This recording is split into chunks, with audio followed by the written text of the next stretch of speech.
Hi, good morning, everybody. It's a real privilege to be sharing a room with a whole bunch of people passionate about communicating the oceans as I am. And I'm sure we're all here because we're painfully aware of just what a critical time it is for the oceans at the moment. The basic physical and chemical properties of our oceans are changing at an unprecedented rate in history at the moment. Our oceans are warming, they are acidifying, we're seeing increasing hypoxic zones spreading across the ocean, and we continue to pollute our oceans with the chemicals that we use in our everyday lives. There's over 5 trillion pieces of plastic floating around our oceans at the moment, and those are just the particles that we've been able to measure.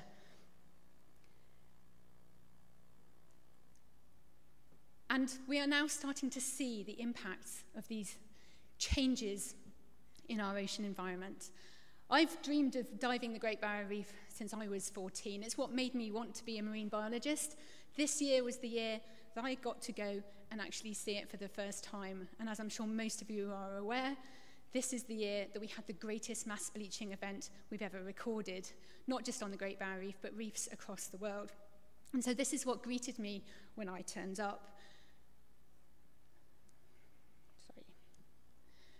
Bleached corals, still very beautiful place to go diving, but really showing signs of the changes in ocean temperature.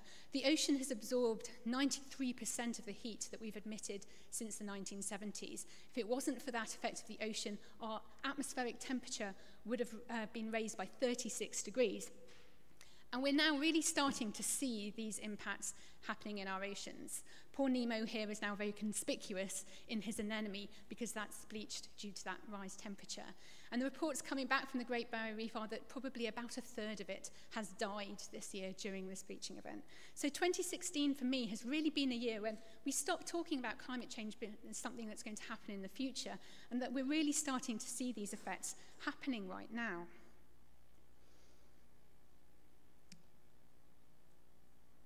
Changing. There we go. And it's not just the Great Barrier Reef where we're starting to really see the impacts of climate change. This is what the Arctic should look like. Nice, big, chunky, multi-year ice that hasn't defrosted during the summer period. It's been there for several years, and it's built up into these lovely big ice rubble boulders. Nice for polar explorers to be able to travel across with their pulks and do their expeditions to the North Pole. But this environment is really at the forefront of climate change, and it is also changing.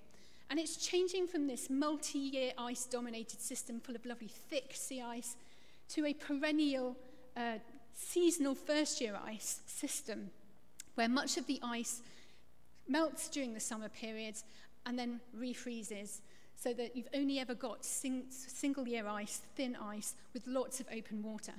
And that's totally changing the Arctic ecosystem.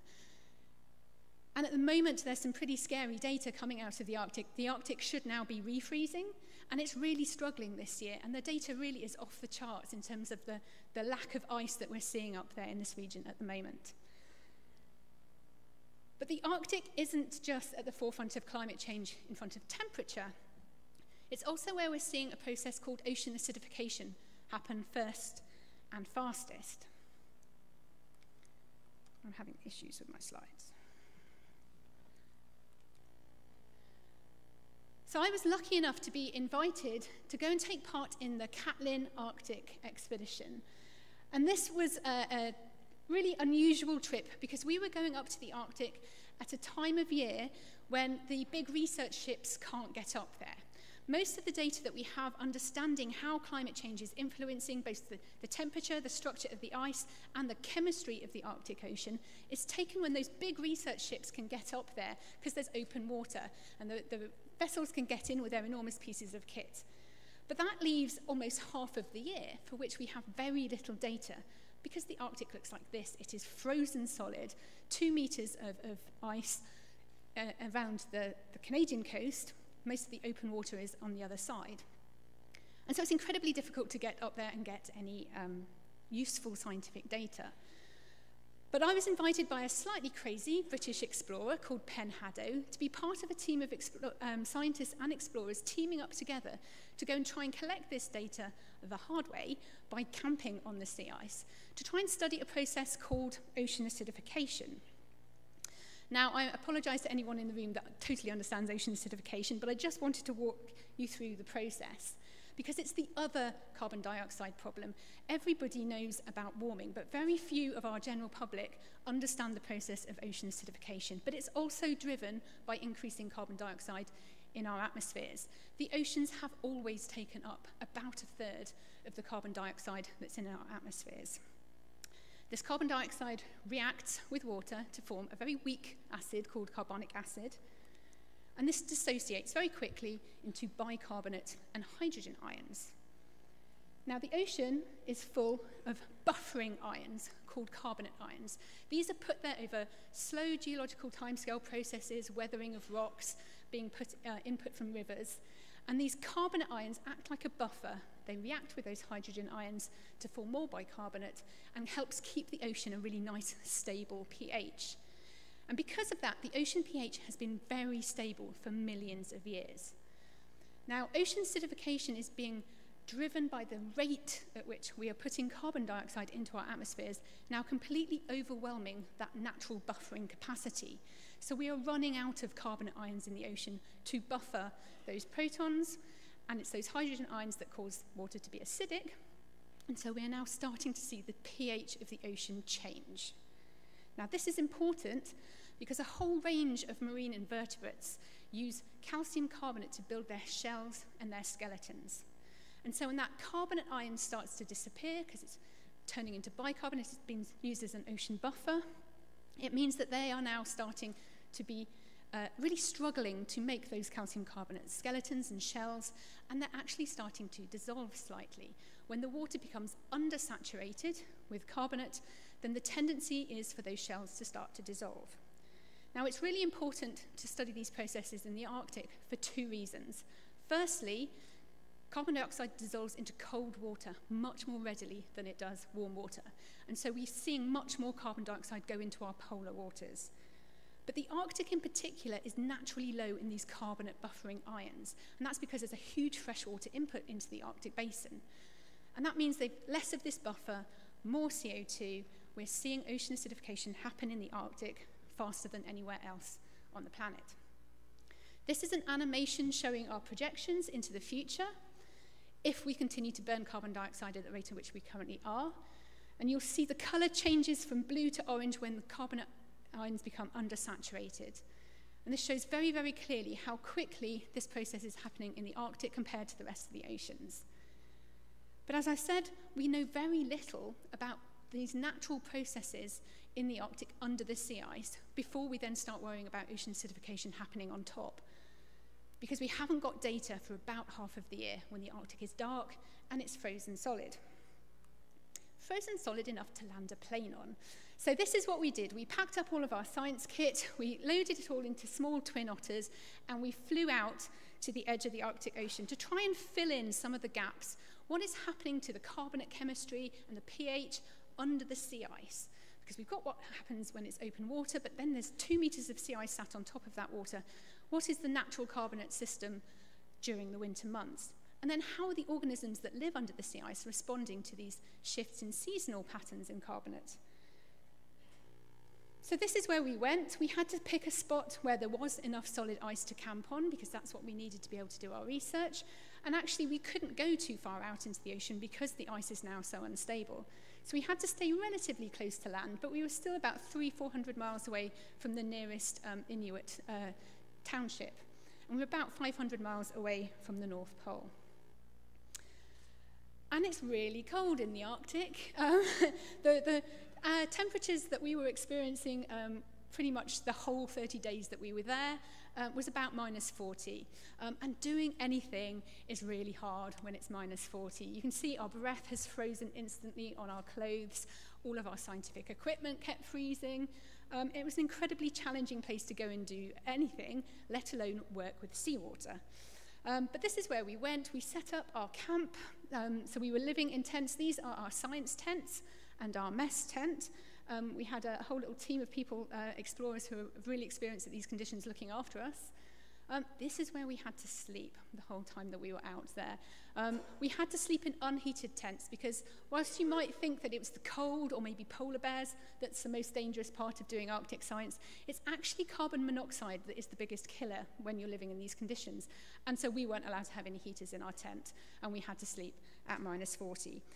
When you imagine that your freezers at home are probably about -20, then think about maybe getting into your sleeping bag and climbing into your freezer for a night's sleep. That's pretty much what we were doing every night.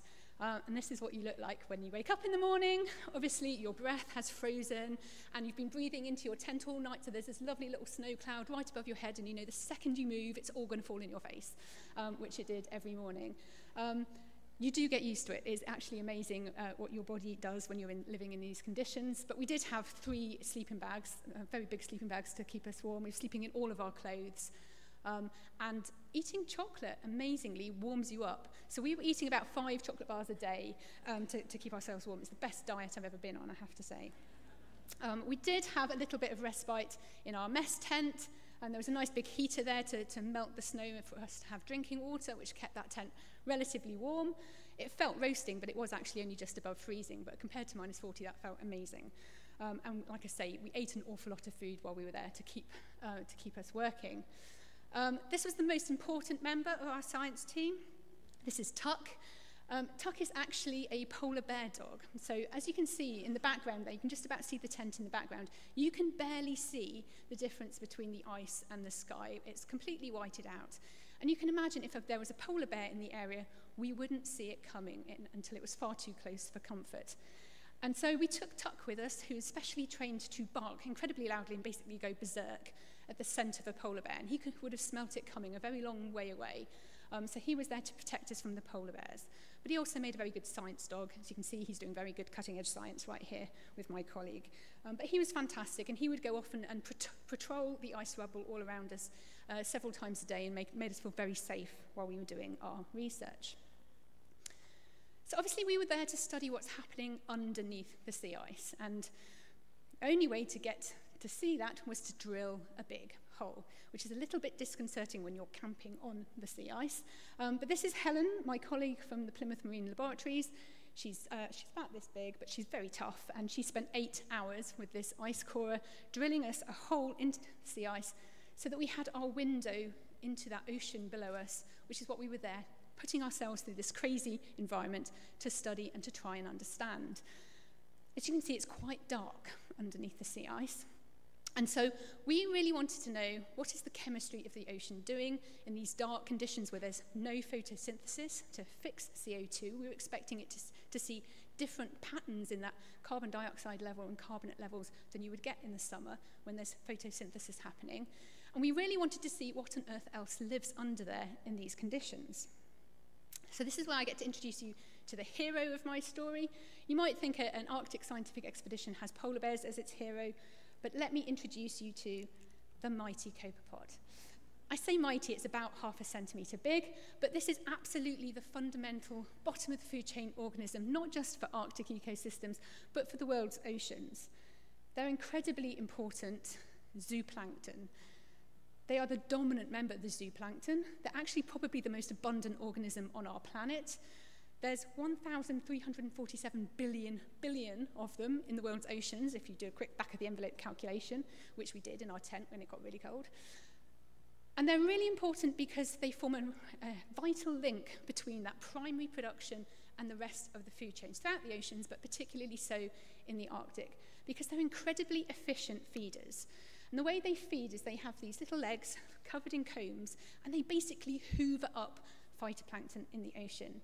Because primary production in the ocean happens in tiny single-celled organisms called phytoplankton, those larger species just can't eat them efficiently. And so our little copepods are really effective at hoovering up those tiny cells, turning them into lovely fat stores, and copepods are very good at laying down fat, that then provide that food source for fish and the rest of the food chain. So you don't get seals or polar bears without copepods. And so we wanted to know how these copepods are behaving under the ice during this half of the year for which we have very little data, and link their biology to what's happening in the chemistry of the ocean.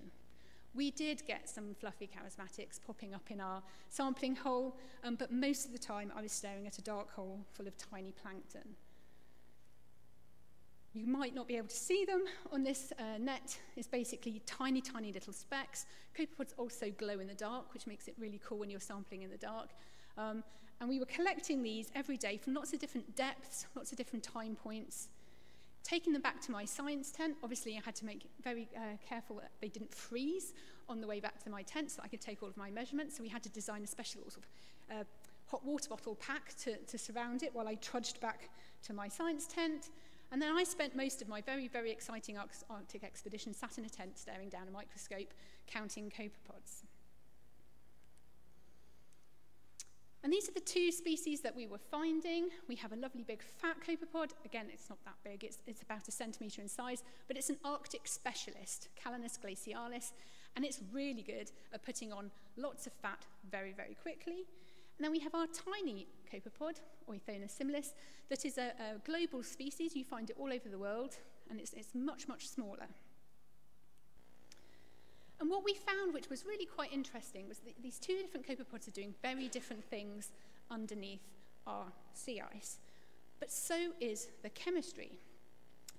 So because there's no photosynthesis, and there's lots of respiration, and things that are being decomposed sink, we actually see the PCO2 in the water go up as you go deeper, which means the pH goes down as you go deeper.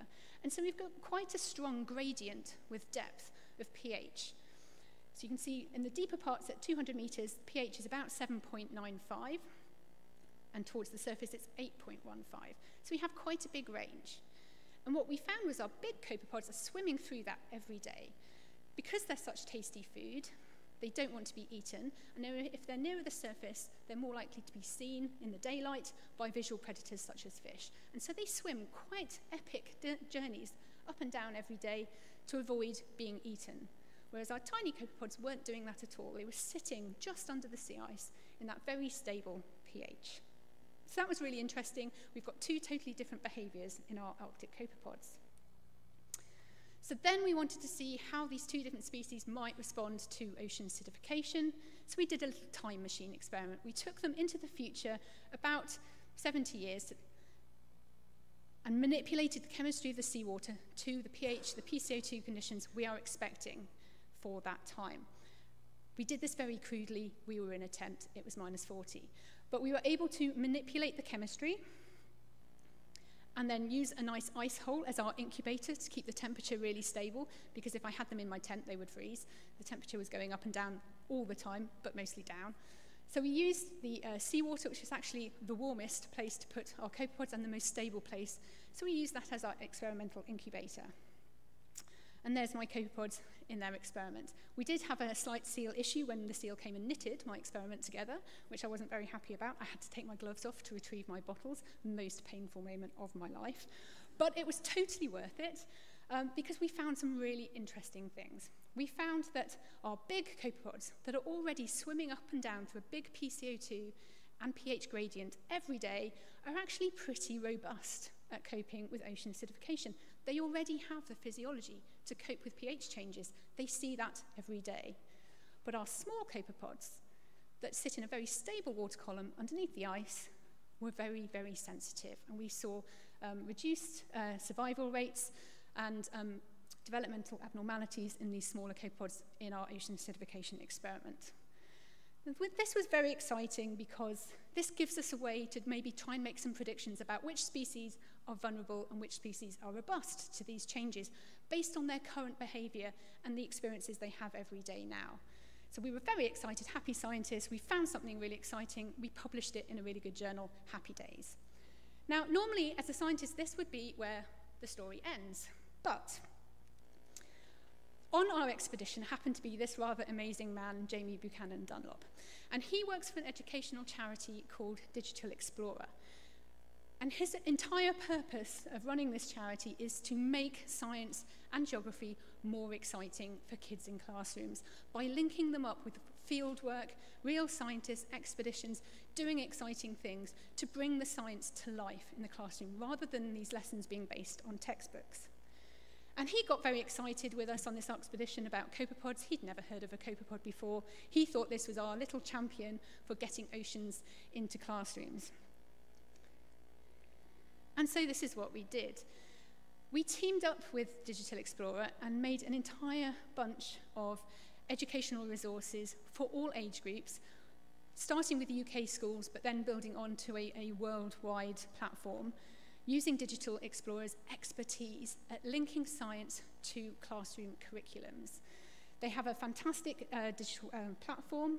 This is their website. I do encourage you all to go and have a look. What Jamie does is amazing. They're really high quality resources. And we made an entire suite of lesson plans, of booklets, using films that we shot while we were in the Arctic. Jamie was very clever at designing experiments that an 8-year-old could do that mimicked the actual science that we were doing in the Arctic. We have activity sheets, and we have lesson plans and guide notes for the teachers to help them actually teach these resources in classrooms. There is a multimedia platform where you can download your videos, your beautiful PowerPoint slides already prepared for the teacher to run their lesson, and obviously link up with the experiments that we were doing, see us doing them, and then you get to do the same experiment in your classroom. We also ran a whole bunch of teacher training sessions, and this was really interesting to me because talking to the teachers, it became very clear that there was 2 things really preventing them from teaching oceans examples in their classrooms. And I was amazed that it's still entirely possible, certainly in the UK, to go through your entire school education without ever being taught a single marine example, which obviously breaks my heart. But talking to these teachers, it was very much a case of they had never done it at school, so they didn't have the confidence to teach it themselves. And so they just were a little bit unsure about trying to teach something they knew nothing about. So by taking them on these teacher training sessions, we get to spend a whole weekend going through the resources with them, and also just having fun and getting them to fall in love with the oceans, really empowered them to then go off and use these resources in their classrooms. The other thing that was stopping them taking their kids out to do a rock pooling trip, for example, was a simple lack of Wellington boots in schools. An awful lot of, certainly inner city schools, don't have basic waterproofs, and that's why they don't go out. And I'm sure that's something that we can easily do something about if we get together as a community. So these resources were incredibly successful. The Frozen Oceans Classrooms resources has been downloaded and viewed by over 2.5 million kids worldwide now. And that is an awful lot more people that would ever read my scientific paper. We also take them on interactive expeditions. So when we've been back to the Arctic since, we can now use Skype to link classrooms with us while we're out in the field, and kids absolutely love this. And I have to say, Skype classrooms are one of my favorite things to do. I now do these regularly, not just for the ocean acidification work that I've done, but also for the plastics and pollution work that I've done. I can sit in my office, I don't have to be in the Arctic to do this, and have a half-hour chat with a classroom about the resources that they're just starting to use, and kids ask the best questions. And for me, it's one of the most rewarding things I can do in my day-to-day job. If I'm a bit bored of counting copepods down a microscope, then talking to a bunch of 8-year-olds really lifts my spirits and makes me want to do it more. And for me, it's all about inspiring young people. I think David Attenborough absolutely nailed it when he said you can't get people to care about something they don't, you can't get people to protect something they don't understand and care about. And for me, inspiring kids to, first of all, just know what's in the ocean and to love it is the first step in making them want to be better ocean ambassadors. So I was asked just to give a few top tips of what I've learned from the communication that I've done over the last 5 years. And I do think having an important story is key. We were very lucky in that we were putting our bodies in the line in ridiculous conditions to do some science, and that made for a really good story. But I think you can make stories out of much simpler things that you do every day. Having the human element, if you're talking to kids in particular, but even the general public, really helps bring that story home. Don't just stick to the dry science. Explain why you care about it, why you're camping at -40 to do this crazy science. But even a copepod can be the hero of your story. You don't have to be doing something on polar bears to get people excited about it. I think knowing your audience is key. Obviously, the way you talk to an 8-year-old would be very different to the way that you talk to a policymaker. And I firmly believe in Jamie's rule, which is that you don't doom out young children. You keep your message simple, but make it compelling. And like I say, don't overdo the doom. Some of the statistics coming out of the ocean at the moment really are depressing. I lecture 21-year-olds at Exeter University, and I regularly get a bit depressed about what I'm having to tell them about. But I think if you want people to really feel empowered to do something, you have to give them the hope message at the end, which Paul demonstrated really nicely with his film. But I think our biggest weapon is our passion for our subject, and by sharing your passion, you can inspire the next generation to want to be better ocean ambassadors. And you can get inner city Brian here, who has never left London, let alone go rock pooling, to care about copepods, which is, at the end of the day, what we're all trying to achieve. Thank you very much.